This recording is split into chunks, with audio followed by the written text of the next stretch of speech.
Hyvä, kuuluu.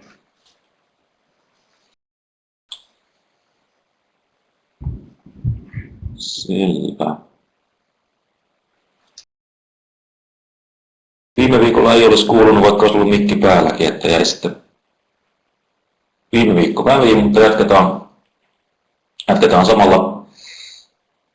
samalla sisällöllisellä aikataululla eteenpäin. Tuo viime viikon peruuntuminen tarkoittaa siis sitä, että koko luentosarja siirtyy yhden viikon eteenpäin. Eli tuo Mika Siivosen luento on 24. päivä toista torstaina. Ja se tekstimateriaaliviikko on sitten se seuraava viikko. Eli aikataulun muutos yhdellä viikolla eteenpäin. Siinä on hyvä aikaa silti vielä siihen tenttiin.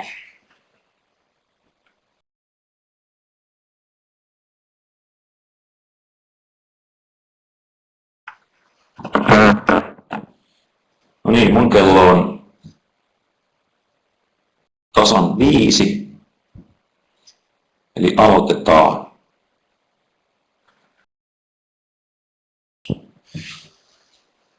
Sainkin teiltä varmaankin kaikilta. En ole muuten nyt tässä muutaman päivään katsonut tuota yliopiston sähköpostia, että jos sinne on tullut kysymyksiä, niin hihkaskaa chattiin. En ole tosiaan sitä varmaan. Saattaisikohan jopa olla, että melkein viikkoa katsonut, että tänään piti katsoa, mutta oli töissä sen verran hektistä, että unohtui itse asiassa. Äskenhän sen olisi ehtinyt. Mutta luentopäiväkirjoja on hyvin tullut ja mä olen niitä lukenut ja näyttäisi, että idea on sisäistetty. Eli kenelläkään ei ymmärtääkseni ollut mitään ongelmia.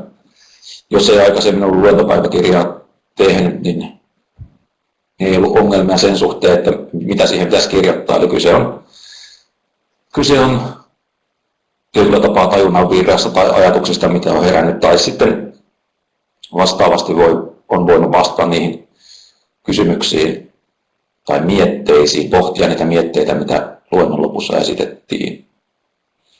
Ja koska se meni kaikille sen verran hyvin, niin tämän viikon luennon lopussa on vain yksi pohdinta, jolloin siitä saa sitten kyllä apua, mutta hirveän moni oli kirjoittanut pääasiassa omia ajatuksiaan, mikä oli todella mukavaa. Ei sikäli, että se olisi ollut vähemmän mukavaa lukea niihin kysymyksiin vastauksia, mutta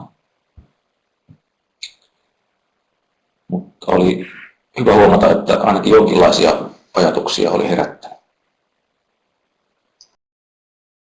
Noin.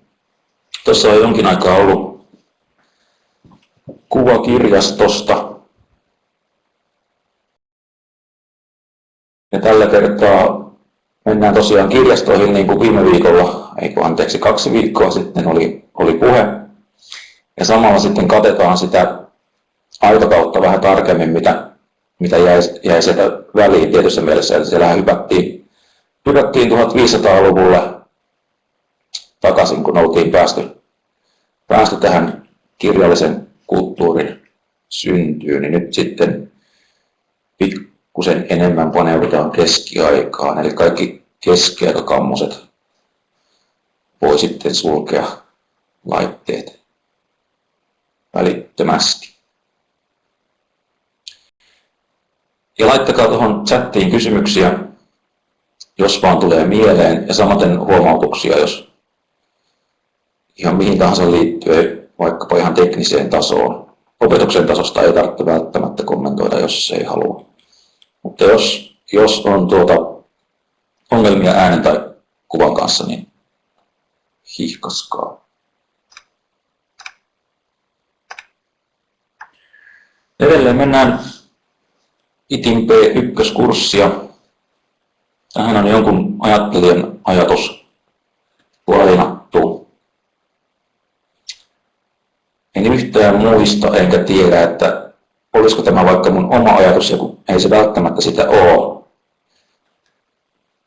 En väitä, että se olisi oma, mutta ei myöskään saanut siihen yhtäkkiä ketään, keneltä tämä sitaatti olisi, että tässä on nyt sitten väärin lainattu, jos joku tunnistaa tämän omakseen. Mutta valta perustuu tiedonhallintaan, tiedon järjestämiseen käyttöä varten ja yhteisön hallintaan tämän järjestetyn tiedon avulla.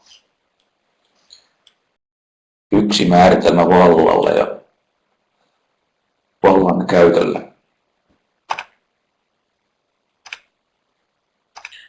Ja tiedon järjestäminen on valtaa. Viime kerralla aloitettiin kirjasto tyylisesti lukupätkällä. Ja tätä ei varmaan pitäisi sanoa, mutta tällä kertaa oli tarkoitus tehdä niin, mutta huomasinkin, että hyllystäni puuttui jostain kumman syystä, sen olisi siellä pitänyt olla ruusun nimi. Osa huokaa nyt varmaan helpotuksesta ja osa sitten ehkä ei, en tiedä. Mutta siitä olisin pätkän lukenut liittyen siihen, että nyt tosiaan mennään kirjastoihin tiedon järjestämiseen. Ja tämä Umberto Econ ruusun nimi, toivottavasti monet on lukenut sen kirjan. Jos ei ole lukenut kirjaa, niin katsonut sen elokuvan, joka on ihan hyvä elokuva minun mielestä.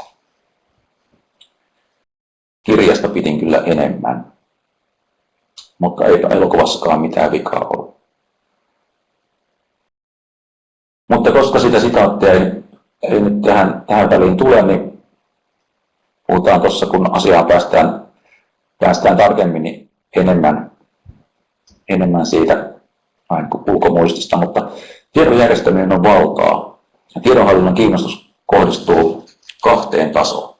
Tässä on nyt jaettu tiedonhallinnan teoreettista perustaa myös mukana. Ja se ensimmäinen tai ykköstaso tai toinen niistä tasoista on se itse dokumentti, esimerkiksi kirja.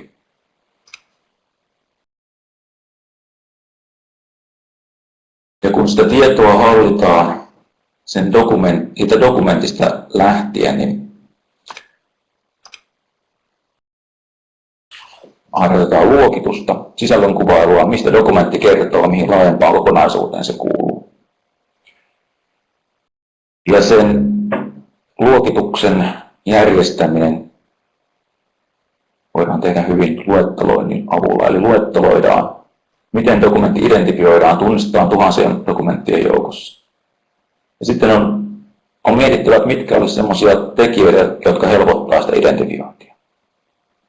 Ja kun me puhutaan kirjasta, niin nehän on teille varmaan kaikille hyvinkin tuttuja.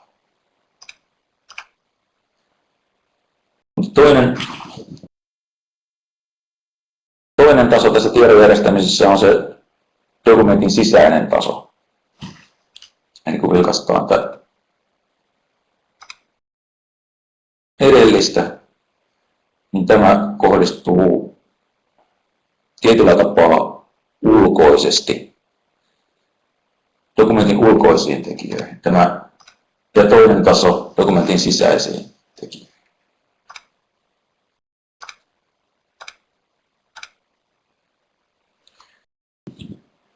Ja nämä tasot on kulkenut rinnakkain informaatiotutkimuksen historiassa, mutta ne on harvoin kohdannut tai yhdistynyt ennen 1800-lukua. 1800-lukua voidaan pitää muutenkin eräänlaisena kulminaatiopisteenä, käännekohtana informaatiotutkimuksen kannalta. Ja me ei tällä luentokerralla vielä päästä sinne asti. Päästään hyvin lähelle 1800-lukua, mutta nyt keskitytään kirjastoihin. Se teoreettisesta taustasta.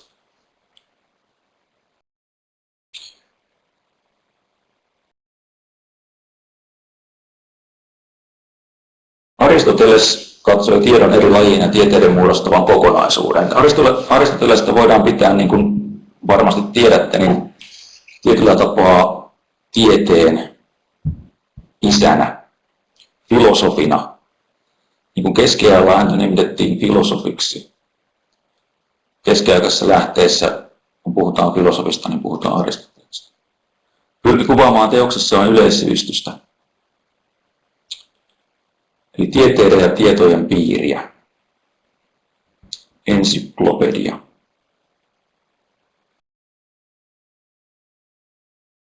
Oltiin siis tuolloin noin 400-luvulla ennen ajanlaskun alkua päästy sellaiseen vaiheeseen, että kirjallista materiaalia, kirjallista tietoa, ylipäätään tietoa, voitiin katsoa olevan niin paljon, että sitä oli tarve ja halu kerätä yhteen kokonaisuuteen.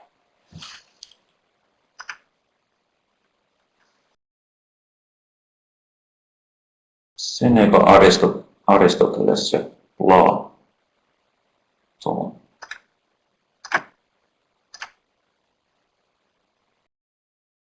Ja kun oli syntynyt ajatus universaalista tiedosta ja sen mahdollisuudesta, että kaikki tieto voitaisiin kerätä yhteen, niin aika pian siinä yhteydessä sitten heräsi ajatus semmoisen paikan tarpeesta, jossa tämä tieto olisi saatavilla. Ja jokainen on varmasti kuullut Aleksandrian kirjastosta, joka oli vallan mahtava, yksi maailman, kuinka monesta ihmeestä se nyt sitten olikaan. Ja siitä se sisälsi paljon tietoa, mutta se kalpenisi kyllä monen modernin kirjaston rinnalla, mutta tuohon aikaan se ajatus oli niin uusi ja ihmeellinen, että siitä tuli ikään kuin luonnostaan yksi maailman suurista ihmeistä.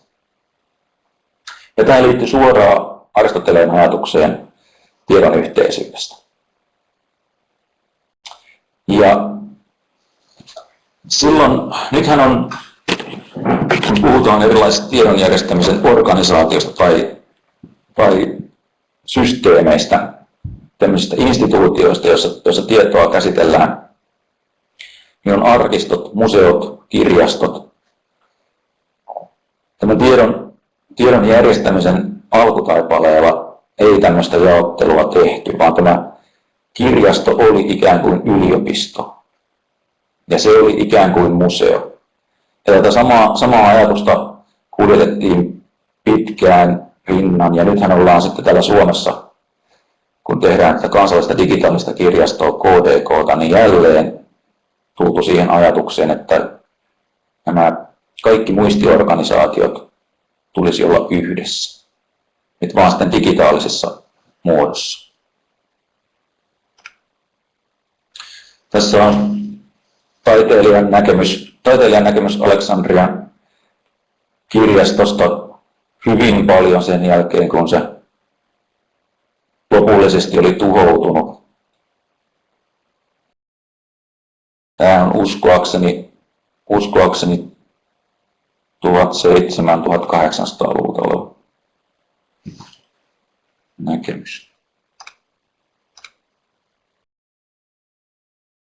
Aleksandrian kirjaston tavoitteena oli kerätä kaikki ihmiskunnan tuottama tieto kaikilla kielillä.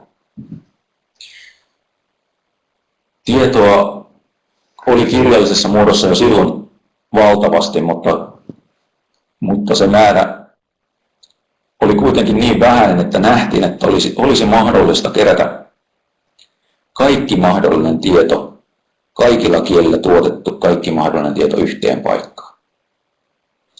Vähän niin kuin internet tällä hetkellä.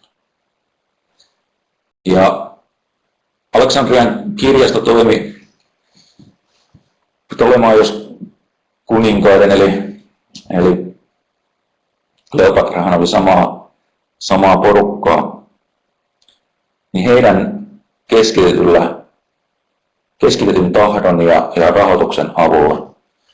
Ja käsikirjoituksia ostettiin ja kopioitiin. Ja on jopa esitetty, että satamaan tulevien laivojen mukana olleet käsikirjoitukset lainattiin vaikka väkipakolla kopioitavaksi. Ja kirjastoon haluttiin kaikki mahdollinen tieto, ja jos saatiin selville, että tämmöistä tietoa jossain mahdollisesti oli sellaista tietoa, mitä kirjastossa ei ollut, niin se pakko verotettiin lainaamalla ja sen jälkeen kopioitiin sinne kirjastoon. Ja jo heti aluksi Aleksandrian kirjaston aikaan niin kokoelmasta tehtiin luettelo. Ja tässä tämän päivän luennon teeman ja ajatusten yksi tämmöinen yhdistävä tai punainen lanka on se, että kuinka samankaltaista tai kuinka tietyllä tapaa yhdellä lailla määriteltyä kirjastojen toiminta on ollut läpi kirjastolaitoksen historian. Hirveän paljon uusia innovaatioita ei ole syntynyt. Tästä voidaan olla hirveän monta mieltä ja miettiä, että onko muutoksia tapahtunut ja minkä suuntaisia ne muutokset on ollut, mutta jos me katsotaan nykyhetken kirjastoa ja esimerkiksi kansallista digitaalista kirjastoa, niin ajatus on hyvin samanlainen ja toteuttamistavatkin on hyvin samanlaisia kuin Aleksandrian kirjaston aikana. Ja on arveltu, että Aleksandrian kirjastossa oli ehkä noin 700 000 papyruskääröä. Ja niin kuin muistatte viime kerrasta, niin koodeksi, eli tämä kirjamuotoinen tiedon tallentamistapa, tuli vallalle vasta noin 200-luvulla jälkeen ajanlaskun alun. Papyruskäärön ja käärön muotoon tallennettu kirjoitettu sana oli oikeastaan se ainut tapa tallentaa vähänkin isompi määrä informaatiota tuohon aikaan. Ja Aleksandrian kirjaston tuhoutumisesta on esitetty kaikenlaisia erilaisia teorioita. Pohdittu sitä, että tuhoutuiko se oikeasti tämmöisellä valtaisella tulipalolla silloin keisarin vallatessa Aleksandria vai ei. Tuhoutuiko se mahdollisesti myöhemmissä pippaloissa siellä, niin kuin jos antiikin Rooman historiaa tunnettiin, Aleksandriassa ja lähialueilla tapahtui paljon. Ja on jopa esitetty, että tämä olisi säilynyt periaatteessa Aleksandria-kirjasto ideana ja ajatuksena Rooman tuhosta, Länsi-Rooman tuhosta. Ja vasta sitten, kun kristityt rupesivat hajottamaan paikkoja, tuhoamaan temppeleitä, niin Aleksandrian kirjasto oltaisiin menetetty. Yksi vaihtoehto, mitä on pidetty tiettyjen tutkijoiden näkökulmasta elossa, on se, että Aleksandrian kirjasto olisi tuhoutunut muslimien valloituksessa silloin, kun islam levisi noille alueille.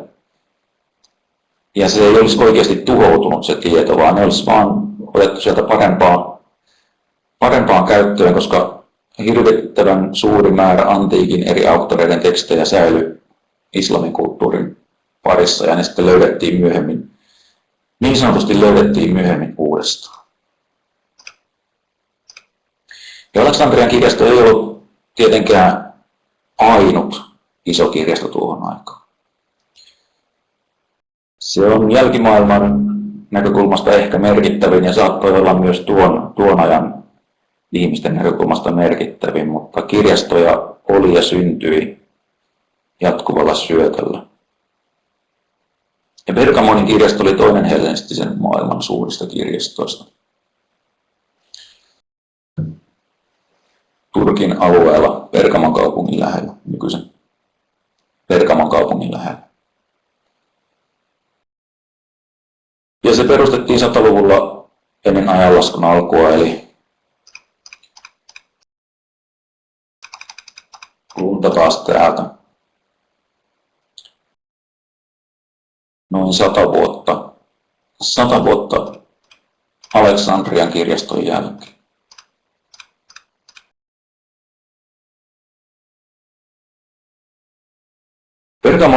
Pergamonin kirjasto on tietyllä tapaa ollut vaikutusvaltaisempi läntisen maailman kirjastojen kehittymisessä kuin Aleksandrian kirjasto. Johtuen siitä, että länsinen kristikunta, Eurooppa, pohjautui puhtaasti tietyssä mielessä Rooman valtakuntaan ja roomalaisten kirjastojen malli otettiin Pergamonin kirjastosta. Tässä on kuva Rooman pienoismallista, sijaitsee Eurissa, Eur-nimisessä kaupungin osassa, vai mitenköhän se nyt meni? Hallintoalue Roomassa. Kuinka moni on nähnyt tämän livenä? Kuinka moni nukkuu jo nyt?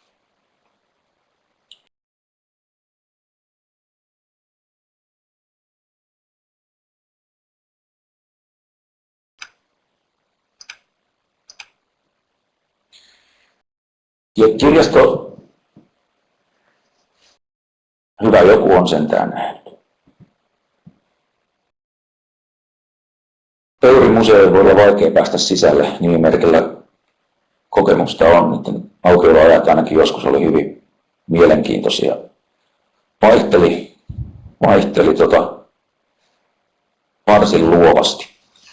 Saattoi liittyä siihen, että siellä oli erinäisiä remontointeja ja muuta projekteja meneillään silloin joskus kauan sitten. Julius Caesarin idean pohjalta 39 ennen Kristusta Gaius Asinius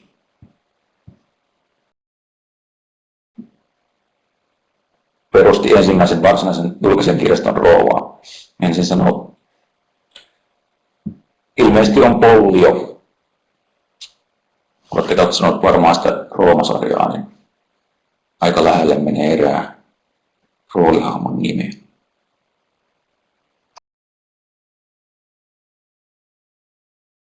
Ja Rooman valtakunnassa, antiikin Roomassa, se järjestelmä oli hyvin sanottaisiko amerikkalainen,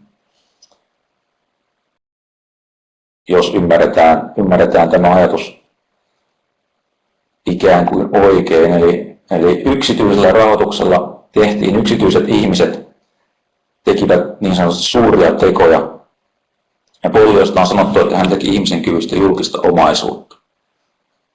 Ja tiedon jakaminen tai saattaminen julkiseksi, niin se on aina herättänyt kunnioitusta ja mielenkiintoa. Antiikin Rooman kirjastoissa järjestettiin luentotilaisuuksia, joissa näitä niin sanottuja kirjoja julkistettiin. Enpäs muistanut viime luennosta, että tällä on tapana, AC:llä on tapana heittää tuo viimeinen rivi tuonne hiukan hankalasti luettavaksi, mutta siinä lukee, että julkiset kirjastot eivät kuitenkaan Roomassa saaneet suurta merkitystä, tärkeämpiä olivat varakkaiden yksityiskirjastot. Tässä on kuvitelma antiikin ajan kirjastosta. Ja monella varmasti mielessä, jos puhutaan vanhoista kirjastoista, niin kummittelee nimenomaan keskiaikaiseen kirjastomalliin perustuva kirjasto. Paljon kirjoja, sokkeloita, ja sanotaanko elokuvista saatu käsitys keskiaikaisista kirjastoista. Antiikin ajan kirjasto oli ihmisten kokoontumispaikka. Kirjakokoelmat olivat merkittävässä osassa kirjastoa, mutta tilankäytöllisesti kirjakokoelmat vei hyvin pienen osan. Eli tuolla takana saattoi olla tila, jossa kirjoja säilytettiin. Ja oppineet kuljeksivat sitten täällä alueella ja keskustelivat viisaita ajatuksia, vaihtoivat filosofisia kommentteja keskenään ja pohtivat tiedon merkitystä. Kirjat oli vaan tämmöinen merkittävä, mutta ei ainut kirjaston olemassaolon syy. Kylläpäs tänään kulkee kankeasti ajatus, mutta ehkä suotte sen mulle anteeksi tai sitten ette. Mutta tämän kuvan myötä hypätään suoraan keskiaikaan.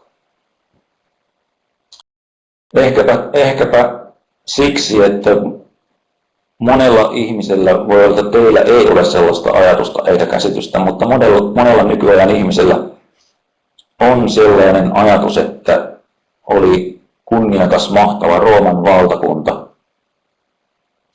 Sitten tuli pimeä keskiaika. Kaikki tämä loisto ja kunnia menetettiin ja kadotettiin, hukattiin ja ihmisistä tuli primitiivisiä pöllejä. Sen jälkeen joskus renessanssin aikoina sitten uudestaan löydettiin menneisyyden ideat ja ajatukset ja tultiin järkiin. Mutta asia ei tietenkään mennyt näin. Kaikkialla ainakaan. Eli antiikissa syntynyt ajatus kirjastosta jatkoi eloa läntisen Rooman valtakunnan tuhon jälkeen. Totta kai tieto tuhoutui ja kun yhteiskuntajärjestys ja järjestelmät muuttui ja mureni, niin paljon tuhoakin saatiin aikaan, mutta aika yllättävänkin suurelta osin Rooman valtakunnan järjestys ja järjestelmä kulki läpi keskiajan, uudelle ja ihan meidän aikaamme asti. Ja keskiaika on se aika, jolloin voidaan ajatella, että niin sanottu moderni kirjasto syntyi. Modernin kirjaston ajatus, modernin kirjaston malli ja ne toimintatavat, joita hyvin pitkälle 1900-luvulle asti kirjastoissa on käytetty ja käytetään edelleen.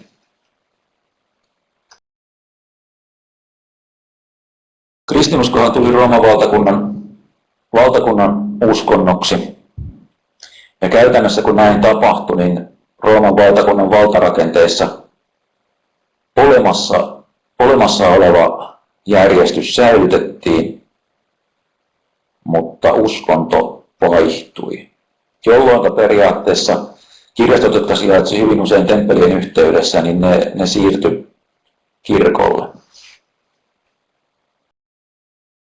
Ja tämä on nähtävissä esimerkiksi siinä, että kuinka järjestäytyneen kirkollisen toiminnan hyvin keskeinen osa oli kirjasto, kirjojen säilyttäminen jo heti siitä Länsi-Rooman tuhoutumisen jälkeisestä ajasta lähtien. Eli mitään varsinaista katkosta ei tietyssä mielessä koskaan tapahtu. Ja lukutaito ja oppineisuus, papisto ja kirkko liittyvät tiiviisti toisiinsa. Ne oli jollain tavalla jopa synonyymejä varhaiskeskiajalla, sydänkeskiajalla, myöhäiskeskiajalla ja vielä uudelle ajalle tultaessakin. Oikeastaan koko uuden ajan läpi aina tuonne teollistumiseen asti lukutaito, oppineisuus, papisto ja kirkko tietyllä tapaa oli yhtä. Nyt saa kommentoida chattiin. Mutta kukaan ei halua. Ja siitä, kuinka keskeisessä osassa kirja on meidän yhteiskuntaa ja kulttuuria, niin se liittyy tietyllä tapaa tähän meidän uskonnolliseen traditioon, joka taas on täysin erottamaton osa meidän läntistä kulttuuria, sen muovautumista. Oli ainakin aina 1800-luvun lopulle asti. Ja niin sanotut kirjanuskonnothan on juutalaisuus, kristinusko ja islam, jotka islamissa Koranissa määritellään veljesuskonnoiksi. Taas saa kommentoida. Eli kirjoitetun tiedon keskeisyys kristinuskossa on huomattava ja merkittävä, ja sitä ei ole mahdollista ohittaa, eikä sen merkitystä myöskään nykyisen informaatiokulttuurin kehitykseen ja syntyyn, niin sitä ei voi sivuuttaa.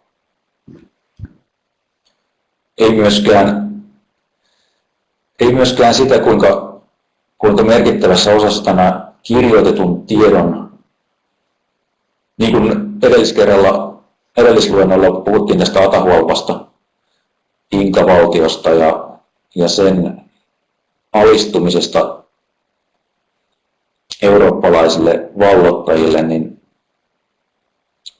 se liittyy hyvin tiiviisti kristinuskoon monella tavoin, ja se liittyy myös hyvin tiiviisti kirjoitettuun tietoon. Tämä on tämmöinen solmu, jota on hyvin vaikea erottaa. Sieltä on hyvin vaikea erottaa sitä, että mikä on syy ja seuraus ja mikä on lähtökohta ja mistä jokin johtuu ja mikä perustuu mihinkin. Nyt kun sitten tullaan varsinaisesti keskiajalle, tämä on kyllä myöhäisempää kuvitusta jossain määrin, mutta keskiajaksi katsotulta ajankohdalta kuitenkin. Niin kirjan ja kirjojen merkitys niin sanotussa kulttuurissa nousi entistä keskeisemmälle sijalle. Ja onhan se myös, kun puhutaan pimeästä keskiajasta, niin se on pimeää nimenomaan sen takia, varhaiskeskiaika. Sen takia, että kirjallisia lähteitä on säilynyt vähemmän. Kirjallista tietoa on vähän, se on sen takia pimeää. Eli meidän maailmankatsomuksessakin kirjoitetun tiedon merkitys on niin suuri, että se heijastuu tämmöisiin aikakausimääritelmiin, mikä on tietysti toisaalta ihan itsestään selvää, koska historian tutkimus on kirjallista.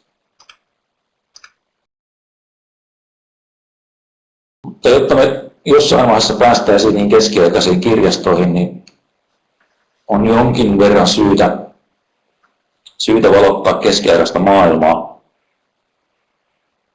ja sen kirjallista suhtautumista elämään.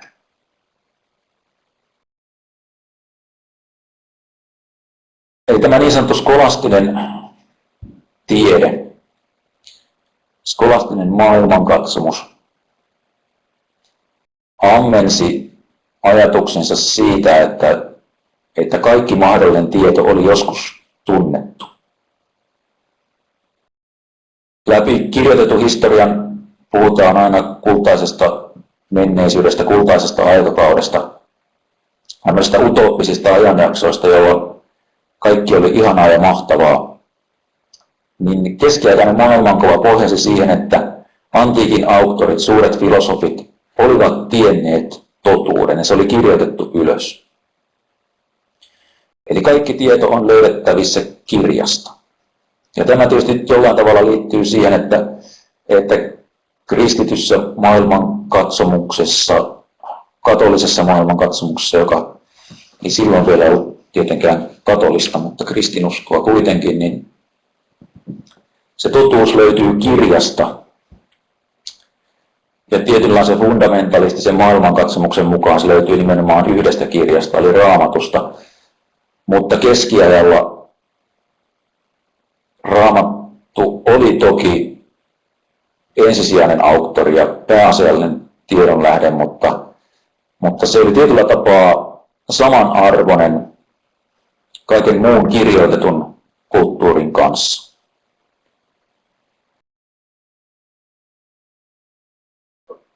Tuolla ajalla, kun kirjoittaminen ja kirjojen kopiointi oli kallista, niin punnittiin hyvin tarkkaan se, mitä kirjoitetaan ja mitä kirjoitettua kopioidaan. Ja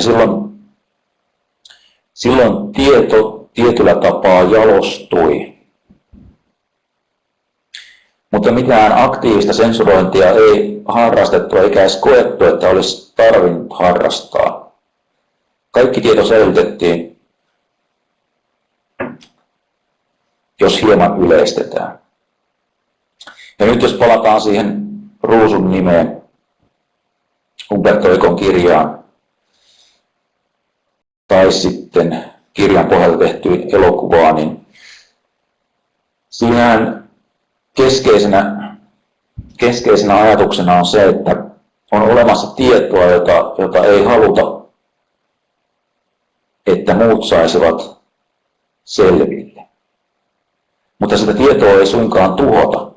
Todetaan vaan, että on olemassa jotain semmoista tietoa, joka ei sovi kaikkien nähtäväksi, koska he ymmärtäisivät sen väärin. Ja skolastiikka kirjallisen tiedon ja olemassa olevan tiedon tutkimistapana perustui tähän, eli kaikki tieto oli periaatteessa oikein ja hyvää. Kaikki kirjallinen tieto oli periaatteessa oikein ja hyvää, mutta kaikki eivät välttämättä ymmärtäneet, miten se oli oikein ja hyvää. Eli tuossa on tämmöinen hyvin pitkälle yleistäen tehty määritelmä, että auktorien tieto sisäistettiin ja kaikki kirjoitettu tieto pyrittiin loogisin argumentein punnitsemaan ja osoittamaan yhtäpitäväksi.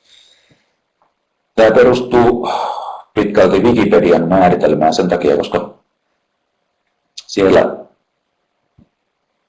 onneksi moni kirjoittaja osaa tiivistää asioita. En muista, onko tämä ihan suoraan sieltä lainattu, mutta ajatus on siis se, että kun on luettu, sisäistetty joku tieto, kirjoitettu tieto, niin lähtökohtaisesti se kirjan tieto on totta ja oikein.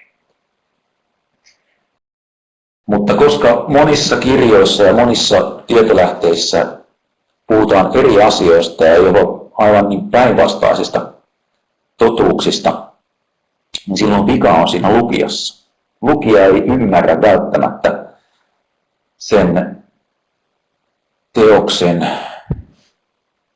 symbolisia tai vertauskuvallisia ulottuvuuksia. Ei ymmärrä, miten se todellinen ja oikea totuus on piilotettu siihen tekstiin. Ja skolastiikassa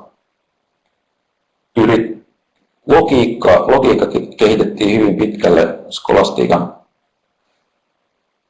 skolastiikan ja skolastikkojen keskuudessa ja oli erittäin tärkeää ja tarpeellista, että se tieto ei ollut ristiriitaista, jolloin oli loogisesti osoitettava, että se kirjoitettu tieto on totta ja osoitettava, että mitenkä eri auktorit ovat samaa mieltä, vaikka tekstissä lukeekin jotain ihan muuta.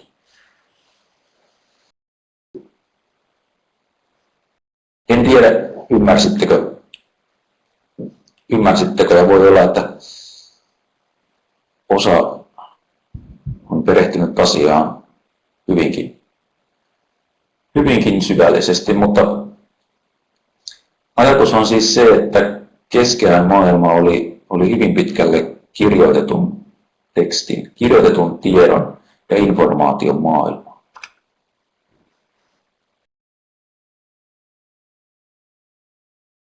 Ja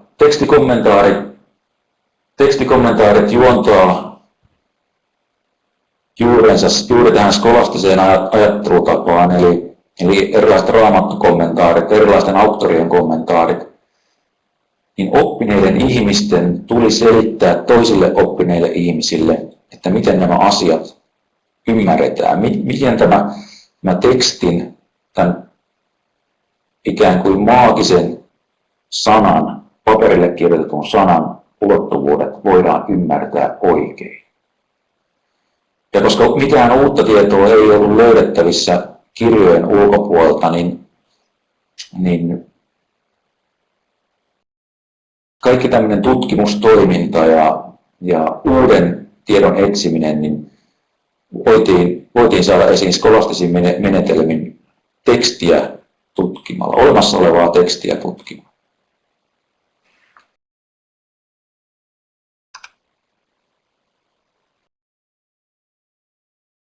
Ja läpi keskiajan, jos puhutaan siis 500-luvusta aina tuonne 1500-luvulle asti, niin lukutaito yleistyi.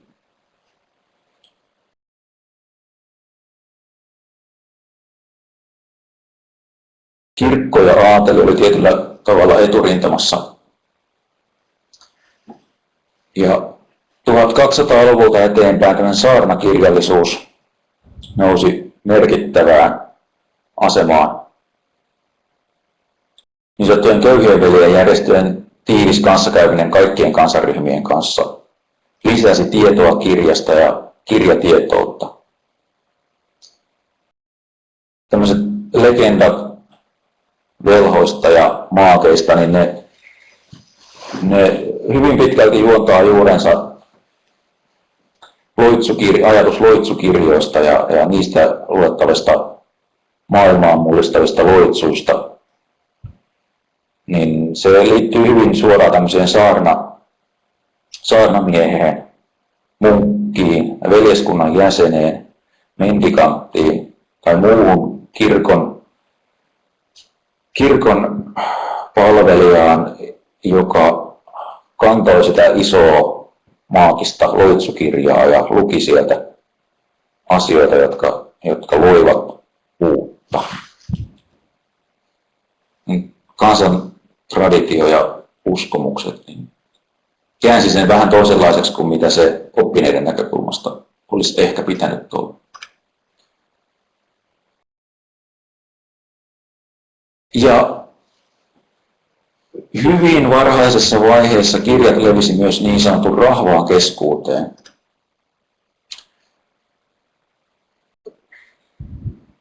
Jossain mielessä luostarien konventtien välityksellä luostareihin pääsi, kun sinne halusi.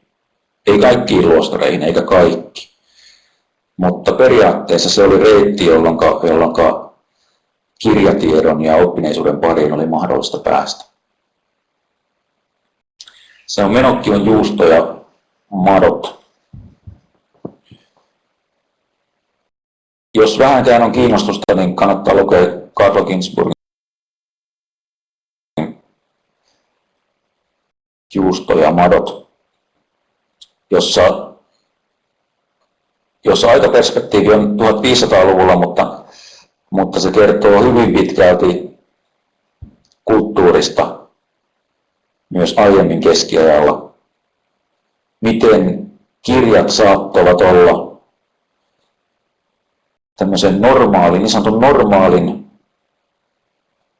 ei kovin rikkaan, ei kovin varakkaan ihmisen saatavilla, kuinka mylläri saattoi lukea useita kirjoja, kopioita niistä teoksista ja luoda omaa maailmankuvaa, muodostaa oman todellisuuden sen tiedon pohjalta. Ja tähän liittyy sitten myös se ajatus siitä, että koska tieto on valtaa, niin tietoa pitää tietysti tulkita oikein, sitä täytyy käyttää oikein. Ja jos joku käyttää olemassa olevaa tietoa väärin, niin siihen on tietysti puututtava. Olemassa tiedon väärät tulkinnat, jotka horjuttaa valtarakenteita. Ja koska keskiajalla valta oli pitkälti kirkon hallussa monessa mielessä, oli maalliset hallitsijat, jotka kuitenkin olivat aina tietyssä mielessä alisteisessa asemassa kirkkoon nähden. Ainakin jollakin tasolla. Niin silloin tämä tiedon kontrolli ja vallan kontrolli oli kirkon hallussa, mutta se tehtiin yhteistyössä maallisen vallan kanssa.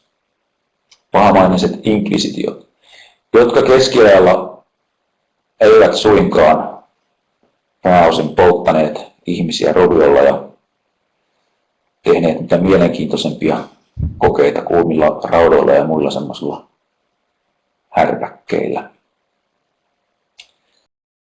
Tämä ulottuvuus oli kyllä tietyssä mielessä aina mukana oikeaa tietoa etsittäessä jossain määrin, mutta vasta uuden ajan koettaessa Espanjan inkvisition myötä, niin siitä tuli jossain määrin standardikäyttäytymistapa. Mutta inkvisitio kysyi, tiedusteli, etsi totuutta. Ja kun Mülleri Menocchio joutui inkvisition eteen, niin häneltä tiedusteltiin, että miten hän oli muodostanut maailmankäsityksensä, jonka mukaan esimerkiksi Jeesus-niminen henkilö ei ollut kuollut ristillä ja maailmankaikkeus oli tämmöistä madonreikien juustoa. Enkelit lilluivat siellä juoksettuvassa nesteessä ja muuta mielenkiintoista. Lukekaa kirja, jos ette ole lukeneet. Mutta ihmisillä oli mahdollisuus löytää se oma tieto kirjoista. Ja sen takia kirjoja oli tietysti aiheellista ja syytä kontrolloida niin pitkälle, kun siinä nyt oli mahdollista pystyä sitä kontrollia järjestämään, koska se uhkasi tätä oikeaa todellisuutta ja valtarakenteita, jos tulkinnat olivat kovin väärin. Ja kuvitus, mitä tässä keskiaikaosuudella tuolla taustalla pyörii, niin on tietysti kirjoista,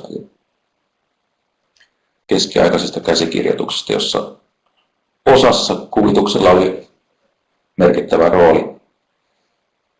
Toisessa taas ei, mutta mieluumminhan tietenkin näytetään näitä kauniita kuvia.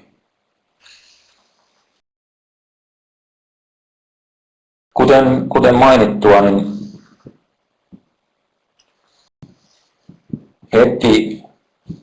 heti läntisen Rooman tuhoutumisen jälkeen kristikunnan eli Roomassa vallalla olleen uskonnon instituutiot, jotka pysyivät hyvin pitkälti pystyssä, niin näiden toimesta tämä antiikin ajan kirjastoajatus, kirjojen ja tiedon ajatus jatkoi elämistään. Ja Cassiodoruksen luostarisäännössä, joka on näitä ensimmäisiä varsinaisia luostarisääntöjä, niin oli hyvin seikkaperäiset ohjeet siitä, kuinka käsikirjoituksia tulisi luostareissa käsitellä, korjata sekä kopioida. Ja benediktinläisen luostarijärjestön luostarisäännössä kirjallinen työ oli yksi veljien pääasiallisista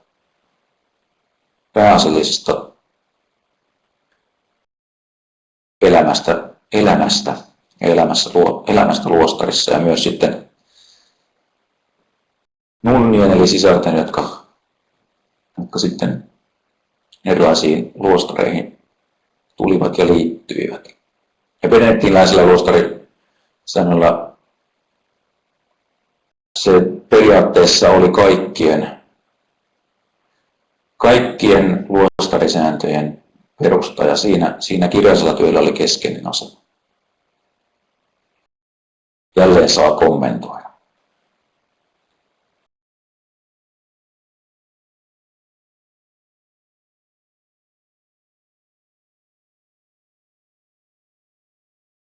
Ja kun luostarilaitos levisi, niin tällöin levisi myös kirjastoajatus. Luostarit ja kirjasto oli niin erottamaton osa toisiaan, että kun luostarit levisivät ympäri läntistä kristikuntaa ja itäistä kristikuntaa ja koko kristikuntaa, niin aina mukana seurasi ajatus kirjastosta.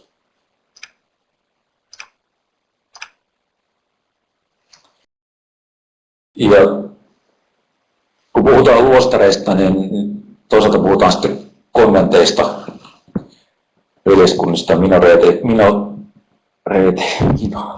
minoriiteista. Ei se tää. No niin. Eli sillä nämä keskiaikaiset uskonnolliset sääntökunnat, niillä oli hyvin paljon erilaisia toisistaan erottavia ja toisiin yhdistäviä tekijöitä, ja sillä ei välttämättä ole meidän kirjastohistorian kannalta kovin suurta merkitystä, mitkä nämä erot oli ja miten erosi esimerkiksi fransiskaaniveli ja benediktiiniläismunkki toisistaan, mutta fransiskaanien ja dominikaanien muodostamissa kerjäläisveljeskunnissa vaatimus työstä ei ollut osa konventin elämää tietyssä mielessä. Aina hyvä pitää mielessä, kun asioista puhutaan, niin tulkintoja on monia ja asioita voidaan tulkita monella eri tavalla. Ja eri teokset voivat esittää asiat eri tavoilla. Mutta oikeasti fransiskaanien ja dominikaanien muodostamissa kerjäläisveljeskunnissa vaatimustyöstä ei ollut osana konventin elämää, mutta kirjojen kopiointi ja käyttö näytteli veljeskunnissa perinteistä luostarijärjestöä keskeisempää roolia.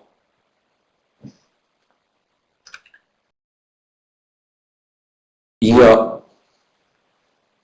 fransiskaanit ja dominikaanit näki kirjat aseina taistelussa vihollista, siis tietämättömyyttä ja syntiä vastaan. Niitä kirjoja ei ollut tarkoituskaan pelkästään säilyttää siellä konventin luostarin tai konventin kirjastossa ja kopioida eteenpäin, niin kuin ehkä jossain luostariveljeskunnissa, sääntökunnissa ajateltiin, vaan niillä kirjoilla lähdettiin aktiiviseen taisteluun. Ja kohti ihmistä kaupunkeihin, jos ajatellaan, että perinteinen luostari sijaitsi jossain kaukana omien maidensa keskellä ja sinne mentiin mietiskelemään ja syventymään asioihin, niin 1100-1200-luvulle tultaessa niin oli syntynyt ajatus, että ehkä se ei ole kuitenkaan se ihmisen kristityn keskeinen tehtävä.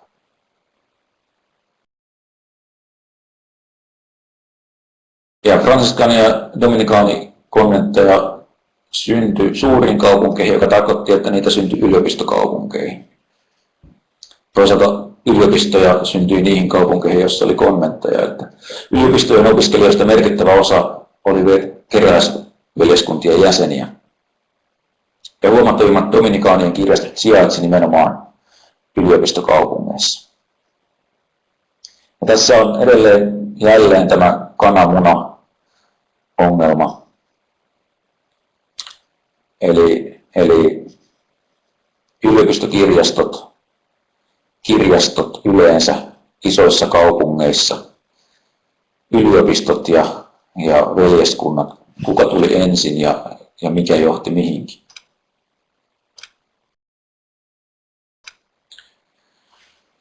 Mutta miten sitten tähän sopii ajatus tiedon jakamisesta, eli se ajatus, mikä nykykirjastossa on ehkä kuitenkin se ensisijainen, eli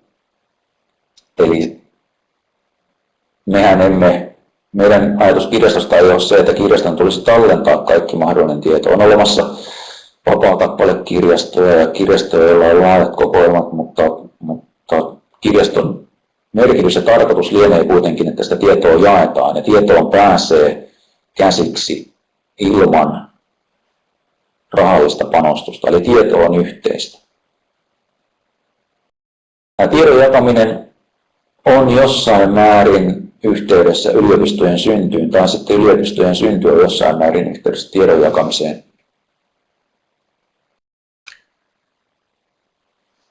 Jos tieto on kallista nykyään, onko se sitä internetin aikakaudella vai ei, niin sitä se oli mitä suurimmissa määrin keskiajalla ja vielä 1200-luvulle tultaessa yliopistojen synnyn aikoihin.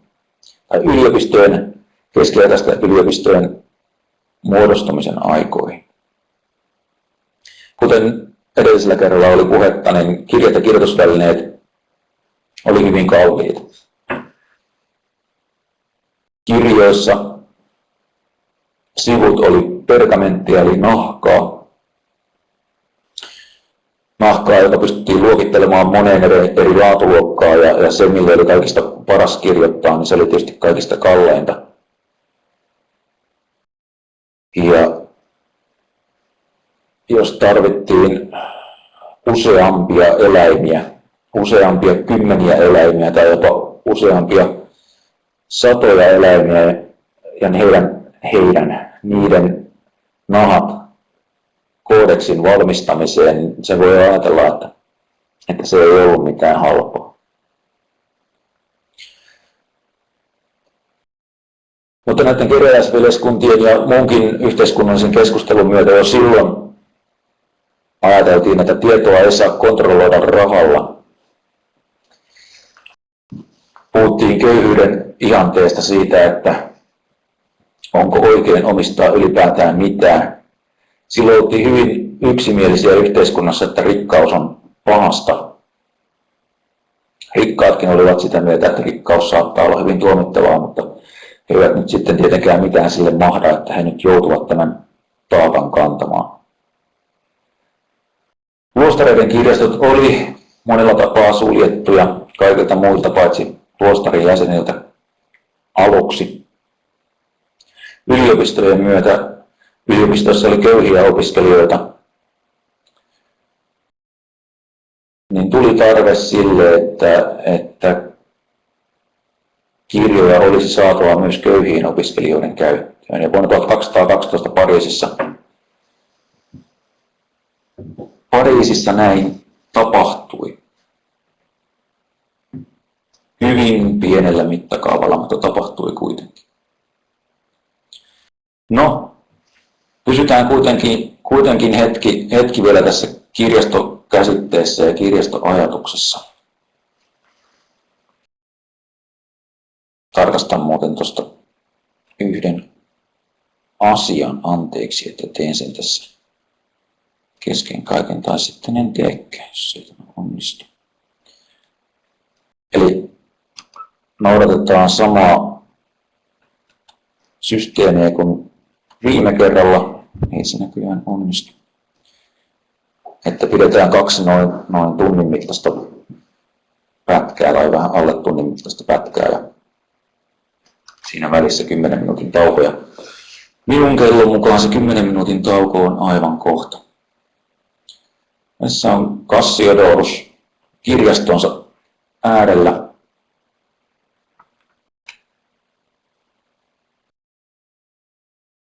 Tämä on hyvin laaja kirjasto, täällä on useita kirjoja.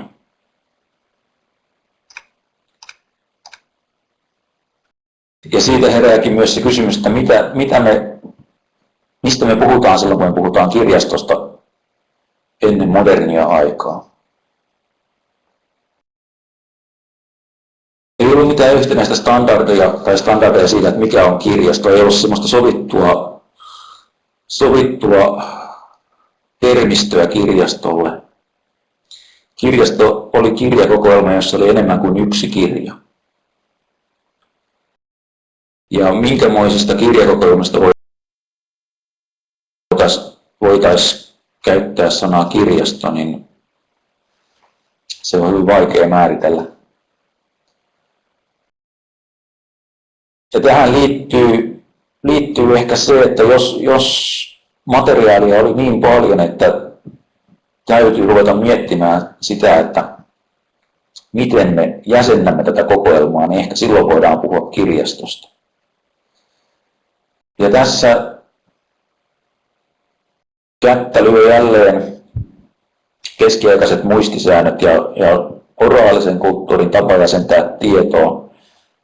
Se liitettiin suoraan tapaan jäsentää kirjakokoelmia, eli edettiin teemoittaa hyllyjärjestyksen mukaan, ja hyllyjärjestys oli osana muistitekniikoita. Teoksen kirjoittajan tai teoksen kirjoittajien nimillä ei välttämättä ole ollut mitään merkitystä niiden kirjojen sijoittamisessa tänne kokoelmiin. Eli nyt on hyvä myös muistaa se, että kun puhutaan keskiaikaisesta koodeksista, niin se ei suinkaan ollut samanlainen kuin kirja tänä päivänä, että sillä on joku kirjoittaja tai joku yhteinen teema edes välttämättä. Oltiin mahdollisesti ensin tehty koodeksi, jossa oli tietty määrä pergamenttisivuja ja siihen sitten kopioitiin tietty määrä tietoa, joka saattoi liittyä toisiinsa tai sitten ei liittynyt toisiinsa. Usein oli näillä yhteen nidotuilla pergamenttisivuilla, lehdillä, oli joku yhteinen nimittäjä, mutta aina sitä ei välttämättä ollut. Ja tällöin tämä kirjakokoelman jäsentäminen saattoi olla hyvin vaativaa ja vaikeaa. Ja myös se, että miten se kirja sitten sijoitettiin tänne kokoelmaan, niin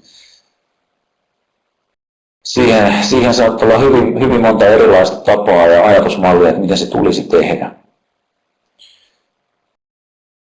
Ja puhutaan tietysti ennen painotekniikkaa syntyneistä koodekseista, jolloin ei ollut käsikirjoituksella ei ollut minkäänlaisia standardimittoja eikä esimerkiksi painopaikkaa tai muuta tällaista. Ja kun joku oli sijoittanut sen kirjan sinne kirjastoon, niin se kirjan fyysinen sijainti siellä kokoelmassa niin saattoi myös palauttaa mieleen sen kirjan sisältö. Tai sitten piti tuntea se kirjan sisältö löytääkseen se teos täältä kirjastosta, jos puhuttiin isosta kirjastosta.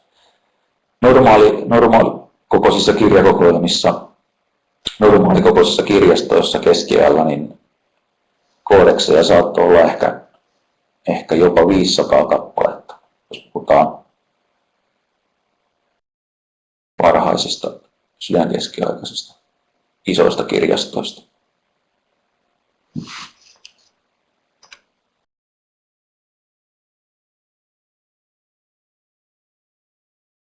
Ja luostari ilman kirjakokoelmaa on niin kuin linna ilman asehuonetta vai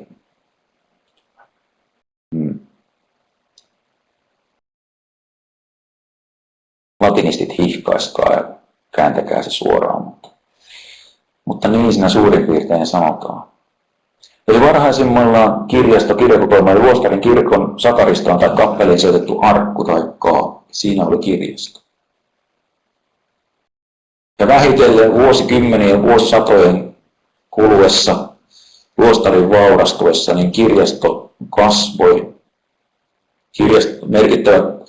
Merkittävät luostarit saavat merkittäviä lahjoituksia, kirjoja, tietoa, valtaa. Ja niin skriptoriumeissa riitti työtä.